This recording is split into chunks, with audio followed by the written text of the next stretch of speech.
धर्माबाद शहराअंतर्गत मुख्याधिकारी आणि पोलीस निरीक्षक यांना निवेदनामध्ये अनुषंगिक त्यांच्याशी संबंधित असणाऱ्या काही ज्या मागण्या आहेत मी त्यांना पाठवून त्यांच्यावर निवेदनातील मागणीनुसार कार्यवाही करण्याची मी सूचना देखील देते. निवेदन देण्यात येत आहे.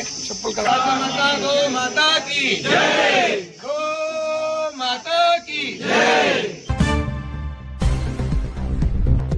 नमस्कार मॅडम, वेद न्यूज मराठीमध्ये आपलं सर्वांचं स्वागत आहे. आज धर्माबाद तालुक्यातील सर्व गोभक्त आज तहसीलवर यांचं जनआंदोलन मोठ्याने आपल्याला निवेदन देण्यासाठी आले.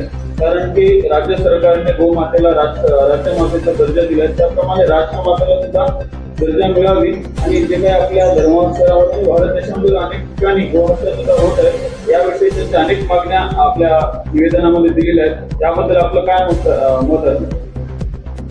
नमस्कार. आज बरेचसे निवेदन करते यांनी आज सर्वांनी एकत्रित येऊन मला समक्ष निवेदन दिलेलं आहे.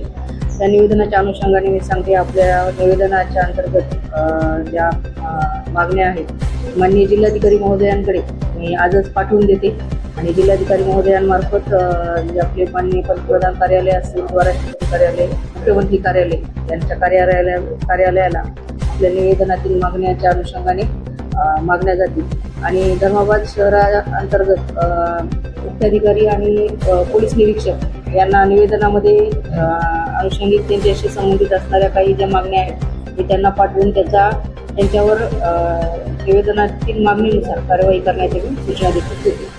धर्माबाद शहरामध्ये अनेक ठिकाणी दारी बिर्याणीचे अनेक हॉटेल आहेत. त्या हॉटेलमध्ये फक्त नावालाच असून तिथं गोमांस सुद्धा विक्री केलं जातं. सर्व नागरिकांचं, बजरंग सर्व युवकांचं म्हणणं आहे, यावर्षी आपण दारी बिर्याणी हॉटेलवर आपण काय करा? मी आताच सांगितल्याप्रमाणे संबंधित नगर परिषदचे आपले मुख्याधिकारी आणि पोलीस निरीक्षक यांना मी संबंधित निवेदनाच्या मागणीच्या अनुषंगाने सूचना देऊन चौकशी करून तसे जर आढळत असल्यास तशी कारवाई करायच्या सूचना देते. बाहेर राज्यातून आंध्र प्रदेशमधून सुद्धा 8 दिवसातून 3 वेळा जवळपास 1 क्विंटल 50 किलो परवाच 50 क्विंटल मास पकडलं. याविषयी आपण तात्पर्यानं पुढाकार घ्यावा असं नागरिकांचं म्हणणं आहे की गोमांस धर्माबाद शहरामध्ये आलाच नाही पाहिजे असं म्हणणार. ठीक आहे. संदर्भामध्ये मी RTO आणि आपले पोलीस निरीक्षक यांना देखील आपण सूचना देऊया आणि सूचना देऊन त्याच्यावर नियमानुसार जी कारवाई आहे ती करून आपण अशा प्रकाराला बंदी घालण्यासाठी सूचना दिली.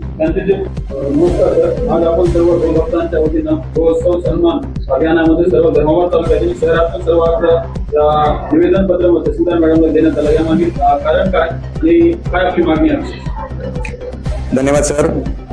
गो सन्मान आव्हान अभियान हस्ताक्षर मोहीम राबवून गोमातेला राष्ट्रमातेचा दर्जा मिळावा, गोमातेचं संवर्धन व्हावं, गो आधारित शेती व्हावी व गोमातेचे दूध, दही हे सर्व धार्मिक स्थळावर अभिषेकासाठी वापरण्यात यावं. शेतकरी जे की गोवंशाचं पालन पोषण करत असतील त्यांना विशेष अनुदान यावं अशा अनेक मागण्यासाठी म्हणून रीतसर अशा प्रकारचं हे निवेदन आज धर्माबाद तालुक्यातील सर्व गावामधील लोकांनी हस्ताक्षर करून हे फार मोठं अभियान राबवलेलं आहे. पूर्ण देशामध्ये, भारत देशामध्ये 5300 तहसीलमध्ये आज 27 एप्रिल 2026 या एकाच दिवशी हे निवेदन माननीय पंतप्रधान, माननीय राष्ट्रपती, माननीय मुख्यमंत्री, माननीय राज्यपाल यांना सर्व लोकांनी सह्या केलेलं पूर्ण बंच आणि रीतसर मागण्याचं बंच आम्ही या ठिकाणी निवेदन माननीय तहसीलदार यांच्या मार्फत देत आहोत. ज्यामध्ये साधू संतांनी ठरवलेलं आहे की गोमातेस राष्ट्रमातेचा दर्जा मिळाल्याशिवाय आम्ही थांबणार नाही. ही प्रारंभिक स्तरावर तालुक्याच्या लेवलवर आज धर्माबाद तालुक्यामध्ये हे निवेदन आम्ही सादर करत आहोत. 5000 गोभक्तांच्या सह्या जवळपास या ठिकाणी झालेल्या आहेत. आणखी गोभक्त बरेच सामील होणार होते, परंतु वेळ कमी असल्या कारणाने ते जोडू शकले नाहीत.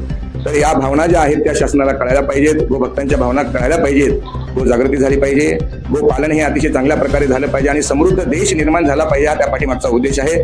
म्हणून सर्व गोभक्तांनी मिळून पूर्ण तालुक्यामध्ये जाऊन सगळ्यांना विनंती करून त्यांना सुद्धा आवडलेलं आहे, त्यांनी या ठिकाणी सह्या करून आम्हाला पाठवलेले आहेत. हे निवेदन आम्ही सर्व गावातील मंडळी आज मोहिनी एकादशी परम पावन दिवस वारकरी संप्रदाय श्री स्वामी समर्थ केंद्र, पंचकमिटी गोरक्षण संस्था, श्री सिद्धेश्वर गोवत्स गोशाळा व इतर सर्व काही धार्मिक संस्था आहे यांच्या मार्फत, संत संतांच्या मार्फत हे निवेदन आम्ही तहसीलदार मॅडम यांना सादर केलेलं आहे आणि त्यांना विनंती केलेली आहे की हे निवेदन रीतसर रजिस्टर पोस्टने तुम्ही त्या कार्यालयाला पाठवा आणि त्यानंतर तिथे पोहोचलेली पावती पुन्हा आम्हाला द्या, अशा प्रकारची विनंती आम्ही त्या ठिकाणी दिलेली आहे.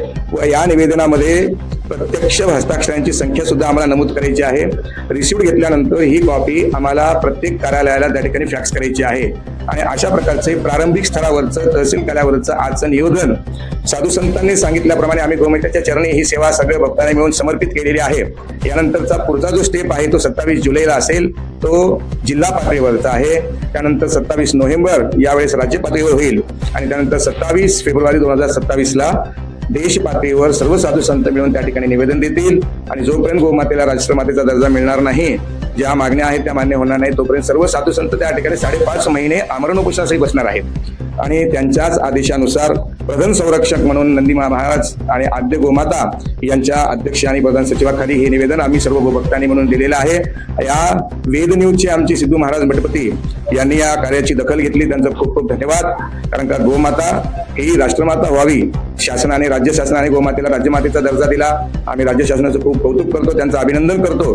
परंतु त्याच प्रकारे आर्टिकल 48 संविधानाच्या कक्षेमध्ये राहून आर्टिकल 48 आणि अनुच्छेद 25 त्यामध्ये आर्टिकल 48 मध्ये संविधानामध्ये अशी तरतूद केली की दुधारू गाय आहे, तिचं संरक्षण झालं पाहिजे, तिची कत्तल होऊ नये आणि तिला सर्व सुखसोयी या पुरवल्या पाहिजे, तिला अनुदान मिळालं पाहिजे. हेच आम्ही शासनाकडे मागणी करत आहोत. त्यामुळे माननीय पंतप्रधान, राष्ट्रपती, माननीय राज्यपाल, मुख्यमंत्री आपण सर्वांनी मिळून आपल्या सर्वांची प्रिय असलेली, कृष्णाची प्रिय असलेली, महादेवाचा अभिषेक जिच्या दुधाशिवाय संपूर्ण होत नाही, दत्तात्रयाच्या पाठीमागे उभी असलेली करुणामयी गोमाता, या सगळ्याच देवाची प्रिय असलेली गोमाता, आम्हा सर्वांना समृद्ध करणारी गोमाता, हिला राष्ट्रमाता म्हणून घोषित करावं अशी सर्व मान्यवरांना आम्ही या निवेदनामार्फत आग्रही विनंती करत आहोत. ही आग्रही विनंती मान्य करून समृद्ध बलशाली भारत बनवण्यासाठी म्हणून आम्हा सर्व गोभक्तांना या ठिकाणी बळ द्यावं अशी भगवंत चरणी प्रार्थना आणि त्यानंतर गोमाते चरणी प्रार्थना. जय गोमाता, जय गोमाता, जय गोमाता. जशास तसे ताज्या घडामोडी पाहण्यासाठी व आपल्या परिसरातील बातम्या प्रसारित करण्यासाठी आजच आमच्या चॅनलला सबस्क्राईब आणि लाईक करायला विसरू नका. संपर्क करा वेद न्यूज मराठी, सिद्धेश्वर मठपती, मुख्य संपादक.